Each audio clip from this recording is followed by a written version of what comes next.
வணக்கம் நண்பர்களே. Big boss season 8ல இந்த வீக்ல யார் வொர்ஸ்ட்டா பெர்ஃபார்மன்ஸ் பண்ணாங்க அப்படின்னு சொல்லிட்டு ஒரு 2 பேர தேர்ந்தெடுத்திருக்காங்க. ஒண்ணு வந்து சௌந்தர்யா, இன்னொன்னு நம்ம சாக்லின் அவர்கள் தான். ஏஞ்சலா இருக்கும்போதும் சரியா அவங்களோட ஒர்க் அவுட் குடுக்கல. அதுக்கப்புறம் வந்து பார்த்தீங்கன்னா, டெவில்ஸா மாறினப்பயும் அவங்களோட பெர்ஃபார்மன்ஸ் இல்லவே இல்ல. அதனால ரொம்ப வொர்ஸ்ட்டா வந்து பார்த்தீங்கன்னா, அந்த வீட்டுக்குள்ள இந்த வீக் நடந்துக்கிட்டாங்க அப்படின்னு சொல்லிட்டு அவங்க 2 பேத்த தேர்ந்தெடுத்துட்டாங்க. இதுல வந்து பார்த்தீங்கன்னா, பிக் பாஸ் குடுக்குற உணவ தான் சாப்பிடணும் அப்படின்னு சொல்லிட்டு உப்பு இல்லாததெல்லாம் குடுத்துருக்காங்க. உப்பு இல்லாதது, அப்புறம் காரமா அடுத்தடுத்து அப்படி வரப்போகுது இன்னைக்கான இது வந்து பார்த்தீங்கன்னா, அப்படிதான் நடக்க போகுது. இன்னொன்னு வந்து பார்த்தீங்கன்னா, யாரு சிறந்த ஏஞ்சல்ஸ், யாரு சிறந்த டெவில்ஸ் அப்படின்னு சொல்லி தேர்ந்தெடுக்கப்பட்டதுல டெவில்ஸா வந்து பார்த்தீங்கன்னா மஞ்சரியும், இன்னொன்னு வந்து தீபக், இவங்க 2 பேரும் வந்து பார்த்தீங்கன்னா சிறந்த டெவில்ஸா வந்து தேர்ந்தெடுக்கப்பட்டிருக்காங்க இந்த வீக்ல வந்து இந்த வாரம் நடந்த இந்த டாஸ்க்ல.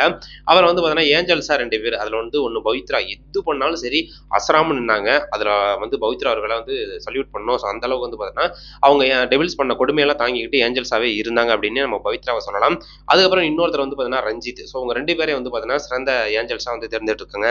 இவங்க 4 பேர் தான் வந்து பார்த்தீங்கன்னா நல்லா பர்ஃபார்மன்ஸ் பண்ணாங்க அப்படிங்கிறப்பல தேர்ந்தெடுக்கப்பட்டதுனால இவங்களுக்கான டாஸ்க் வந்து பார்த்தீங்கன்னா இந்த வாரம் நடக்கும். ஸோ அடுத்த வாரம் கேப்டனுக்கான டாஸ்க் நடக்கும். அதில் வெற்றி பெறவங்க வந்து பார்த்தீங்கன்னா அடுத்த வாரம் வந்து கேப்டனாக இருக்க போறாங்க.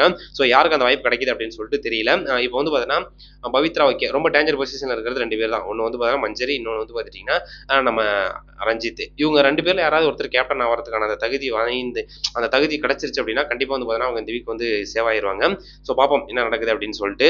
பிக் பாஸ் சீசன் 8ல இந்த வீக் ரொம்பவே நல்லா இருந்துச்சு. ஒரு 2, 3 நாளாவே நல்லாவே இருந்துச்சு. நேத்து கொஞ்சம் பெரிய அளவில் சண்டை இல்லை. அந்த ரஞ்சித் கிட்ட சண்டை போட்ட அந்த ஜாக்குலின், சௌந்தர்யா இவங்க மட்டும் தான். மற்றபடி ஒண்ணுமே பெருசா காட்டப்படல. அப்படிதான் இருந்துச்சு நேத்தைக்கான episode. So big boss season 8ல இந்த வீக் முடிஞ்சு மொத்தம் ஒரு 12 பேர் நாமினேஷன் லிஸ்ட்ல இருக்காங்க. அதில் லோவஸ்ட் ஓட் வாங்கியிருக்கிறது ஒரு 4 பேர் தான். ஒன்று வந்து பார்த்துட்டிங்கன்னா நம்ம சாச்சனா, ஆனந்தி, தர்ஷிகா இவங்க தான் வந்து பார்த்தீங்கன்னா ரொம்ப கடைசி இடத்துல இருக்காங்க. ஸோ அதனால இவங்க 3 பேர்ல ஒருத்தர் வந்து எலிமினேட் ஆகிறதுக்கு வாய்ப்புகள் இருக்கு. இன்னொன்று ரயானும் இருக்காரு. பட் வந்து இவங்க 3 பேர்த்துல ஆனந்தி அவர்கள் எலிமினேட் ஆகலாம். இல்லை அப்படின்னா நல்ல பர்ஃபார்மன்ஸ் பண்ணிட்டு இருக்காரு. ரஞ்சித்தை கூட திடீர்னு எலிமினேட் பண்ணலாம். வெயிட் பண்ணி பார்ப்போம் என்ன நடக்குது அப்படின்னு சொல்லிட்டு.